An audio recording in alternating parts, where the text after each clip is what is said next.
હાલ mobile phone વાપરનારા લોકો માટે એક દુઃખદ સમાચાર સામે આવી રહ્યા છે। મોબાઈલની મોકળમાં આત્મહત્યા, આપઘાતના પ્રયાસ અને અકસ્માતની અનેક ઘટનાઓ ઘટી છે।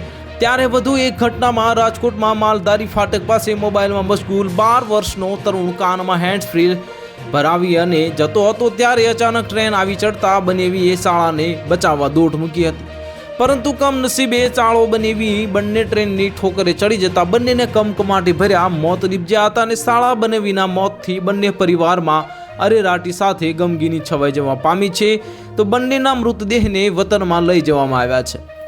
આ બનાવ અંગે પોલીસમાંથી જાણવા મળતી વિગત મુજબ રાજકોટમાં કોઠારિયા વિસ્તારમાં આવેલા ગુલાબનગરમાં રહેતા બાબુ હરેન્દ્ર બેજરાજ ઉર્ફે વંશરાજ નામનો 12 વર્ષનો તરુણ અને તેના બનેવી અંગનું જે રામ સર્વે સોનકર સાંજના 6 વાગ્યેના અરસામાં માલધારી ફાટક પાસે હતા ત્યારે પોરબંદરથી રાજકોટ આવતી ટ્રેનની ઠોકરે ચડી ગયા હતા, જેમાં ગંભીર રીતે ઘવાયેલા અંગનું રામ સર્વે સોનકરનું ઘટના સ્થળે જ કમકમાટી ભર્યું મોત નીપજ્યું હતું। જ્યારે 12 વર્ષના તરુણને તાત્કાલિક સારવાર માટે સિવિલ હોસ્પિટલમાં ખસેડવામાં આવ્યો હતો, જ્યાં ટૂંકી સારવાર દરમિયાન તરુણે હોસ્પિટલના બીછાને દમ તોડી દીધો હતો અને શાળા બનેવીના મોતથી શ્રમિક પરિવારમાં અરેરાટી સાથે ગમગીની છવાઈ જવા પામી હતી।